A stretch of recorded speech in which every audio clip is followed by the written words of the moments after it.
ngalan mo. Kini amo nga pag-ampog itugan sa pagpasalamat sa pangalan ni Jesus. Mamingkod, pagbalik. Taho na to ang this is the day that the Lord has made. Niya ako man ini akong ihatag ni Sister Hilda sa iyang panahon.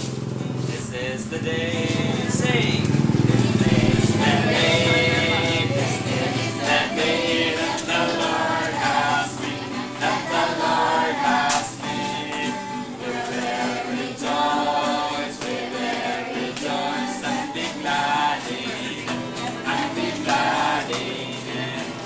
This is the day that the Lord has made. We will rejoice and be glad in it.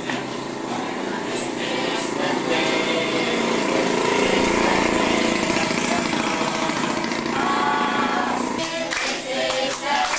that the Lord has made. That the Lord has made. We will rejoice and be glad in it. For this is the day that the Lord has made. We will rejoice and be glad in it. For this is the day, that the Lord has made. So na ipangutan na diha. So ipangutan na diha bir basahon na to. Unsa ang tinuod nga pagsimba? Imo ni ang tubag. Ang tinuod nga pagsimba mo ang pagsimba nga masintro sa Ginoo. So, ang tinuod nga pagsimba mga igsoon mo atong sa dihang magsimba ta sa atong buhay nga Dios, kanang nasintro ang atong kasing-kasing ug una-una ngadto sa atong buhay nga Dios. Dili na tinuod ang pagsimba nga gaganta ka sa Ginoo pero lahi imo una-una, lahi mo oy kalatagaw bitaw. So dili na sa tinuod nga pagsimba. Dili asa pa magsimba unsa nga sa imong tao nga pagsimba nga unsa ang una-una sa mga tao sa imong pagsimba. So ang tinuod nga pagsimba dili ka maguna-una og kinsa nga tawo nga naa sa imong tukad or unsa nga awit imong katong basta ka awit nga gig hatag sa Ginoo. Then di ta makaingon nga kanang usa ka simbahan ra mo dan ta tinuod nga makasimba nga aari ra ko dali simbahan na kay kuan. Basin asa ta nga dapit pwede ta makasimba sa Ginoo. Because naay characters atong Ginoo nga He is omnipresent. God is everywhere. Basin asa nato masimba ang Ginoo. Basin to aka sa silis Ginoo, ibang simba sa Ginoo. To aka nag-drive sa imong motor or takas sa dagat or to aka sa basa. Pwede ka simba basin asa. So ang pulong sa Ginoo na yun sa 1:4:24. Kinsay nagdag Bible? Okay, ang uban nagdala. Kini yung nga atong karong Bible kay magamit ato atong Bible atong kandirin picture. So ang pulong sa Ginoo na yun sa 1:4:24. Ang Dios espiritu ug ang magsimba kaniya magsimba sa espiritu ug kamatuoran. So unsa ning word nga espiritu, spirit? It means nga unsa man espiritu? Kisay ay nay idea about spirit. Ang spirito is dili makita. So ang spirito dili makita. Ang atong Dios is spirito. Our God is a spirit and we must worship Him in spirit and in truth. Pagkasimba na niya sa espiritu ug kamatuoran. So dili na nang ginahanglan ta nga dili may masimba ka may makita. So niyon diri nga ang Dios espiritu o pagsimba ta niya sa espiritu kamatuoran. So it doesn't mean nga kung wate makita itang simba. Ang atong Dios espiritu din makasimba ta niya basin asa. Pwede nga wa kay atubangan nga unsa nga mga kuan diha. Basta nakabalo ka nga ang Dios ko o siya espiritu, pwede jud kang masimba niya. Sabta na ko nagsuon. Og kamatuoran, espiritu og kamatuoran. Magkasimba ta sa tunghoy nga Dios nga matuod gikan jud sa imong kasing-kasing. Dili sa huna-huna, sa huna-huna usay ba kay daghan tag huna-huna. Tinuoray. Then sa ikatulo nga paragraph, buti pasabot nga kun kita mosimba kinahanglan magagikan yun sa atong kasing-kasing ug sumala sa pagbulutan sa Dios. So, sumala sa pagbulutan sa Dios. Ang balang Espiritu Santo mao giya nato sa pagsimba, sa pagdayeg nato kaniya. Sa dihang nidawat ka ni Jesus Christ, as your personal savior, ang iyang espiritu o ang imong espiritu na hiusa. Nipuyo siya diha sa imong kasing-kasing. So nang asa dihang magday ka sa tuhoy nga Dios, ang balahang espiritu sa mugiya nimo saon siya pagday. Nga sa dihang muday ta niya siya jud mo imugiya. Then usa ka butang ang ipan ninyo. It is easy to worship God sa dihang nakaila ka kung kinsa siya. Naingon na sa author nga. Dili lisod ang pagsimba sa Dios kung nakaila ka kung kinsa siya. If we know God truly, if we know God personally, it is easy to worship Him. Nga naman, just like ang illustration nimo, singalan nimo, Marie Chris.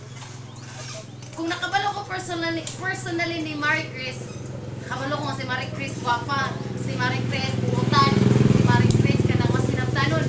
So, sarili mangutanan ni Marie Chris, kailan ka ani yan, paano ba na siya? Makasulti jud ko kung kinsa si Marie Chris kay, nga naman, nakailaw ko niya. Si Marie Chris ko na buutan, si Marie Chris ko na siya, masinabtanon, kanang ginutan niya. Ako ito ang story kung kinsa siya. Kay ngano, nakailaw ko niya. Pero kung kailan niya, kisa na si Ambo. Ay, kasulti, kaya wala nakabalo. So, in the same way ha, sa atong pagdaig sa Ginoo, kung nakabalo ta personally kung kinsa ang Ginoo sa imong kinabuhi, sayon na ka nga uday sa atong buhay Dios. Kung wala kay personal nga relationship sa Ginoo, di jud makadaig sa Ginoo. Kay wala makailan niya. Magunsa makainigday. Kay ang mga pagdaig is mo na ang pagsulti kung kinsa ang Dios. Mo na pagdaig, isulti niyo kung kinsa siya sa imong kinabuhi, unsay nabuhat niya sa imong kinabuhi. Kasing-kasing. Sa dihang makakapot ka sa tinuod nga pagsimba, something nga changes nga mahitabo sa imong kinabuhi. Naa jud nay mahitabo sulod sa imong kasing-kasing. Yan baka explain ka sa uban nga ingani ang tinuod nga pagsimba. Baka ingon ka sa uban nga ingani dayag tinuod nga gawsa. So dili lang day kanang magkanta ta or kanang awit nga to sa Ginoo, mora na siya way of worship. But there are ways of worship. First is unsa na number 1? Pag-ampo. So, kisay na Biblia. Sa 1 Tesalonica 5:17. Sunod sa Colossians and 1 Thessalonians 5:17. Okay.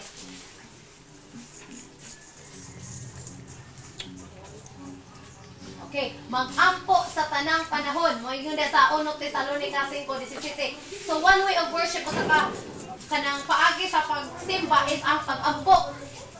Niyon na sa 1 Tesalonica si Silas nag-ampo og nag-awit og mga pagdaig ngadto sa Dios og namati kanila ang ubang mga binilanggo. Unya sa kalit milinog og kusog nga natay og pag-ayo bisan sa sukaranan sa karsel. Og nangaabli ang kanang putahan sa experience ng Lord inside our hearts, Lord. Salamat o Diyos na imo silang pasinatio o Diyos, imo presensya sa matang adlaw, Lord God. Kaya hindi o Diyos magagiya kanamo sa mga lakaw, Lord God, sa mga desisyon. O imo ngalan, o Diyos, maituboy. O ang imo ngalan, mahimaya, Father God. Salamat o Diyos sa kalampusan ng activity ko rin nga taknaw, Diyos, bisan pa sa mga magpadayon, Lord God. Ikaw, Diyos, magapamuhan even to the message of the song, Lord God, and I'm going to preach this afternoon. You'll be the one, Lord God, magapamuhat sa matang kasing-kasing, Lord God. Ikaw, Diyos, bless na niyo mga tawhana, Lord God. And Lord, we thank you for everything. And we do all the glory in Jesus' name. Amen. So, karon nga, takna, magtulong ko sa inyo o kantang saya din. Kani nga akong nakatay mga handouts, mga gipasero. Kaya magkasinggit, magkaawit. Ikaapat nga page. Fourth page sa inyong handout.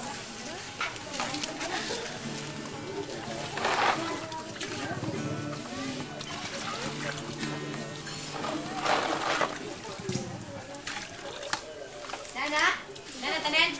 Kisaw ko lang kita. Ikaapat nga page. Magasinggit, mag-awit. Okay. paminaw sa mo kay I'm sure mo kabalo. So, kung ganahan mo mo sabay, parang kanjud mo sa tunada, pwede mo sabay.